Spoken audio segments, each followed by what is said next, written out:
Si Dane, alam mo ba yung fear and hope? Magkakonekta yan eh. Kasi ang sinasabi nila, the want causes the worry. Ibig sabihin nito, may mga gusto tayo, may hoping tayo na wala na sa control natin. For example, nagawa na natin yung best natin sa exam, sa negosyo, sa romantic relationship. Napakita mo na yung best mo, nagawa mo na lahat ng magagawa mo, napakita mo na lahat ng mapapakita mo.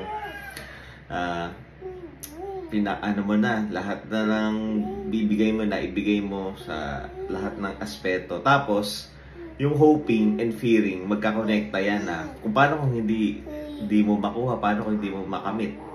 So, mahalin mo yung process, yung yung result bahala na.